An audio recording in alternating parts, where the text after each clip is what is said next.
Welcome to Education Talks. I'm David Burke. Cindy Adair is an accomplished international school senior leader, career counsellor and coach.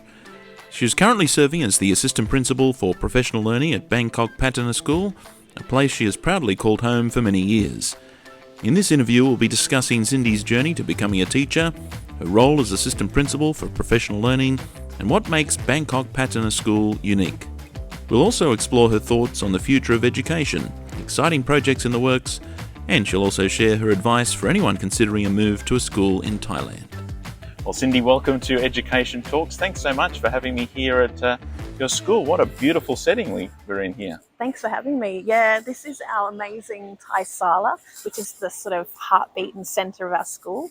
It's part of the original architecture from the site, and even though, as you can see, everything has sprung up around it, they've retained that and the amazing ponds and wildlife around it, and it's a real sort of centre point of our campus. We are very proud of it. Yeah, something to be proud of. It's absolutely beautiful. Yeah.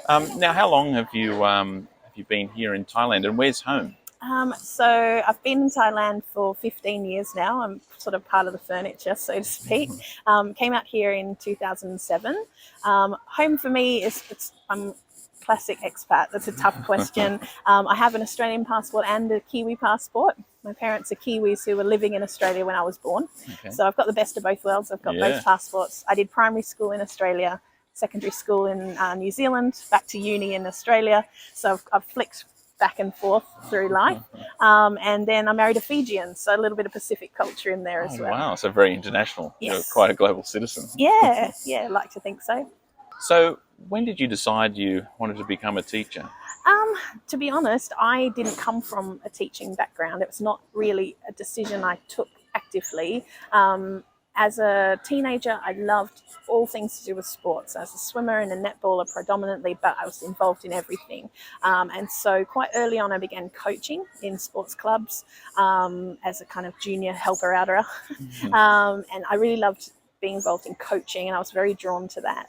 And then I had the opportunity to go and study sports science and coaching in Australia at the Canberra University in a program that's linked to the Australian Institute of Sport. So my actual undergrad degree was in coaching science, and I just threw myself into that. So it's a type of teaching, but it's linked but different. And I pursued that, got my degree, and then stayed on and worked at the AIS for 8 years. Wow. So really threw myself into that sort of sporting environment. I met my husband in about 2004, and he was living in the Fiji Islands. So then, because you're young and in love, we decided to go and live in Fiji. And I rang up Fiji Swimming, who I'd done some volunteer work for in the past, and said, look, what if I came full time? Would you have a job for me? And they were wonderful. They kind of cobbled together this salary out of a little bit of grant money here and a bit of an agreement to manage the National Aquatic Centre there and some sponsorship monies there, and sort of put together a role for me. I was their first ever paid employee, which was kind of fun. So I went to Fiji and I managed the Fiji Swimming sort of national program.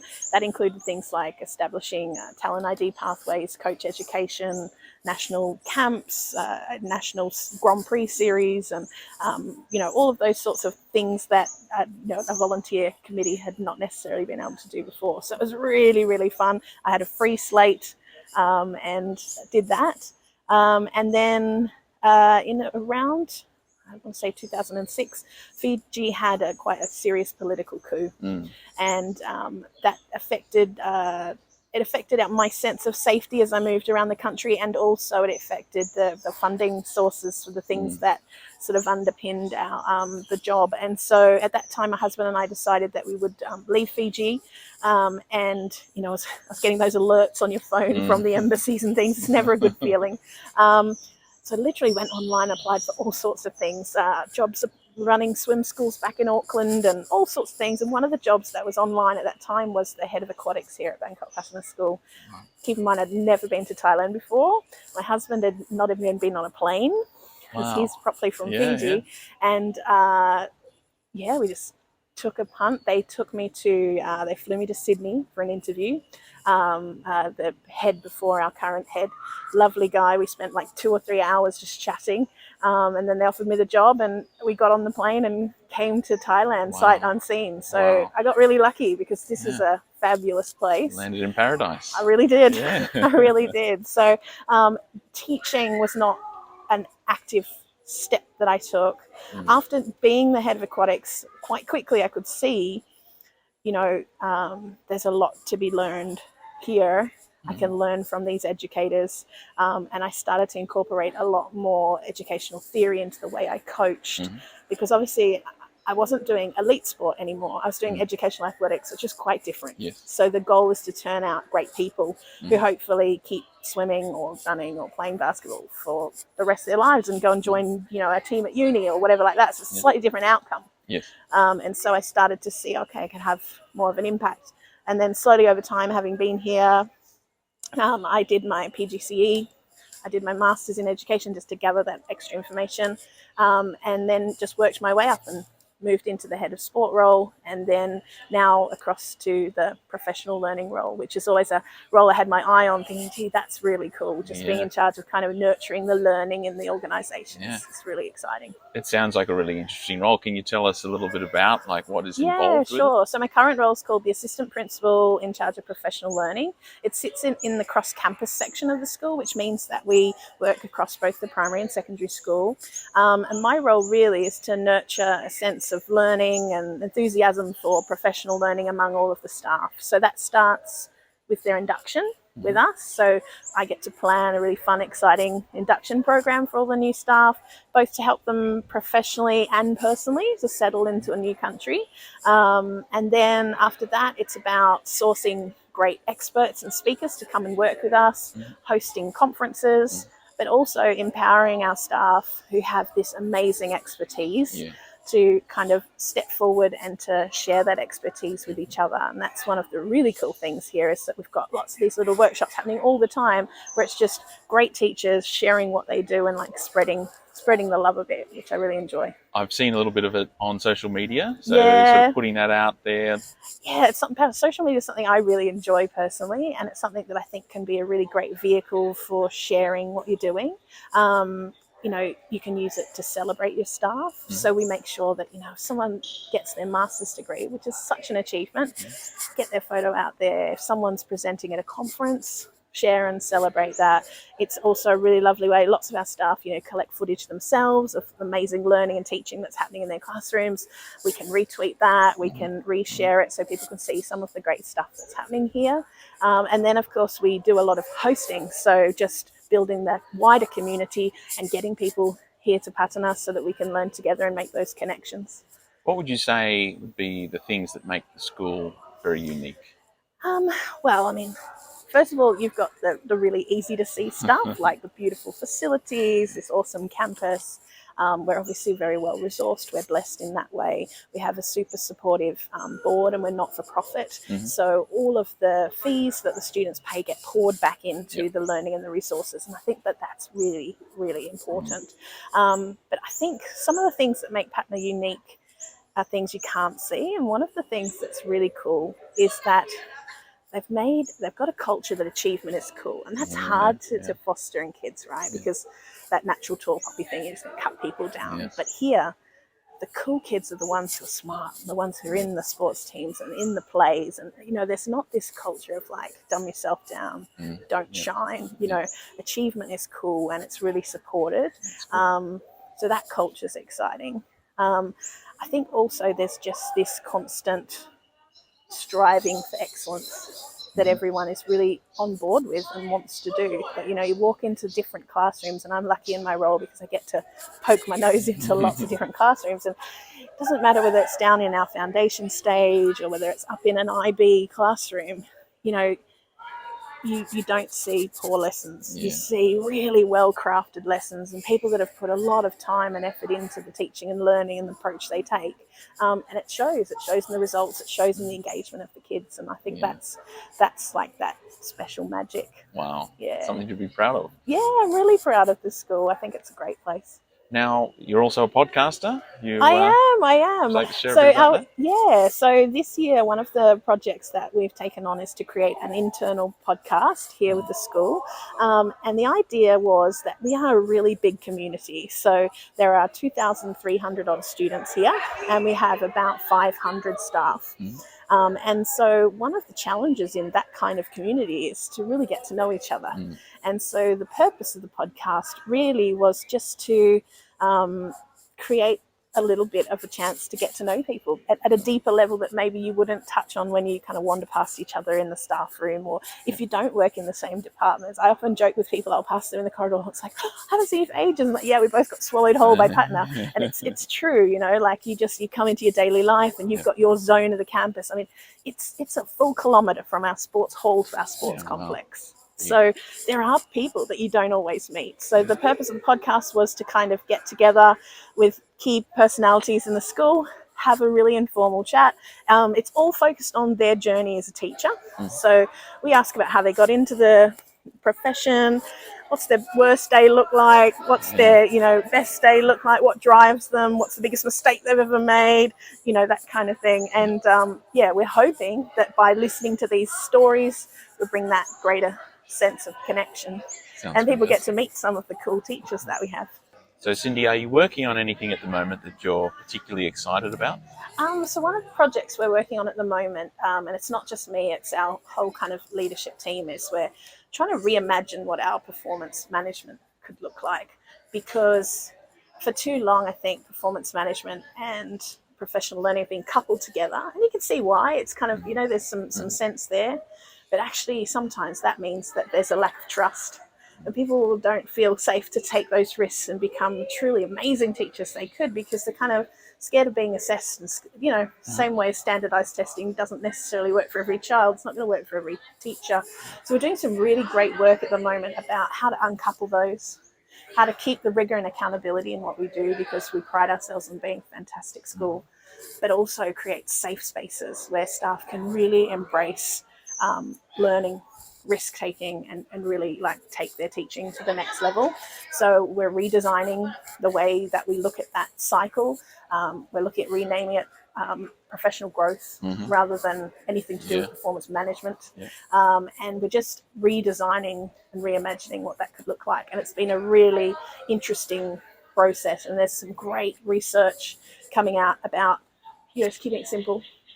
Some of the ideas we have is that people will spend the year working towards their targets, and then at the end they'll produce a one-page summary of their professional growth that year and share it with their team. I mean, how simple and clear is that? But how powerful could that be? And then over time we could archive those and organize them into best practice, so people can say, oh, I'm going to be working on this year. I really want to go deep into the way I question in my classroom, or the way that I sequence, and you can connect them with other people who've gone through that journey already. So a bit geeky and a bit dorky, but that kind of thing excites me. But I really like the idea of keeping it simple. I do think sometimes we overcomplicate. We absolutely do. And I think that what's happened here is we've created some great systems, and then we're a big school and we've grown and grown. And what it's like, systems get bigger and bigger and bigger.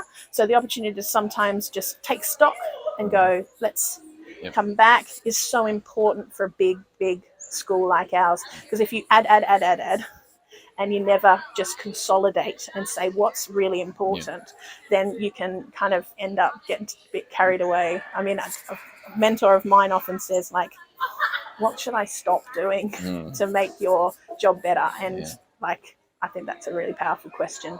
Just as important as, what can I do to help you, is what should I stop doing? What do you see as the greatest opportunity for change and improvement in schools over the next few years? I think that post-COVID, we've got that really interesting conversation to have. So in a stretch of not very long, a couple of weeks, teachers absolutely upended their practice. So we went from an instructional model, we're in classrooms together with children. It was very much about the connection and all that sort of stuff. Technology augmented what we did, but it was, an additional extra. And then within 3 weeks, And the technology became the core of what we did. And we all had to just, it wasn't us all out taking courses external. It was just like, help each other. Let's change this. Let's move it. And we had to learn, you know, that analogy of learning while you fly the plane. It very much felt like that. But over time, mastery came, and the product that we did was good, you know. And I think now, as we go back to normal, there's that really interesting conversation about what do we keep? What do we bring back that we used to have, that we love? And of course, that's that connection and the community building and all of that sort of stuff. But there was learning to be had. There were efficiencies that were found. There were things where we went, you know what? That doesn't matter. Let's do away with that. I mean, one of the really interesting conversations is exams. You know, and I know that's happening at way higher pay grades than me, not necessarily here, but all over the world. You know, we didn't have formal exams for some of our students. And were they better off? Were they worse off? Time will tell. You know, and I think there's going to be some really interesting longitudinal studies. But I think that we're in that unique kind of sweet spot where we can take stock and not necessarily just revert to 2018. I don't think it would be wise to do that. You know, there were some great things, like take something simple like parent-teacher conferences. Previously, it was like a horrific speed dating thing, you know, all in a room together, and off you go through. And then during COVID, it became all online. Now, potentially there's a happy medium in there, but what we noticed is that a lot more dads could join us for parent-teacher conferences because they were able to dial in even if they were working abroad. And so dad would be on one screen, mum on the other, and it became more of a family conversation. So now we can do parent-teacher conferences where, we still might offer the face-to-face component, but we can have dad on a screen or mum on a screen if they're off working or they're not able to make that time. So it's just about, you know, taking those little nuggets of learning and not necessarily just going, oh, well, that was COVID times. We don't need that. Because actually what we achieved during that time, it was tough and we wouldn't want to do it again. And not everybody had a great experience. Recognize that, of course, but there was learning. There was some good things that happened in there. I think the parent-teacher thing is a great example because when we talk about using technology for the right purposes, or for a 10-minute discussion, you know, like it absolutely perfect. Fits the bill, doesn't it? It's more sustainable, less traffic going in and out, all of those sorts of things. But again, it enhances the connection, and that's what, you know, that's what we as educators are trying to do. So, Cindy, for anyone watching this who's thinking about moving to Thailand or maybe are interviewing for a position in Thailand, what would be your advice? Obviously, go for it. If you're anything like me, I didn't know that this whole circuit of international education existed. And what I will say is that these schools are fabulously resourced. The students here, they want to learn. And you can really have some great career progression, but at the same time, you can have a wonderful lifestyle. Thailand is a hub for travel. I've been lucky enough to travel all over Southeast Asia with my family. My daughter gets the opportunity to go to this wonderful school. And, you know, fabulous climate. You know, if you've got a bit of wanderlust or itchy feet, go for it. You know, there's always time for an adventure. Absolutely. Now, if people are watching this and they want to get in touch with you, how can they do that? I'm active on LinkedIn. That's probably the best way. So look me up and drop me a message. We might include it in the description. But look, Cindy, it's been fantastic to have you on Education Talks. Thank you so much for having me here at your wonderful school. Thank you. Cheers. Education Talks is an Ed Events production for the Ed Events community. You can keep up to date with the development of the community by registering on the website at ed.events.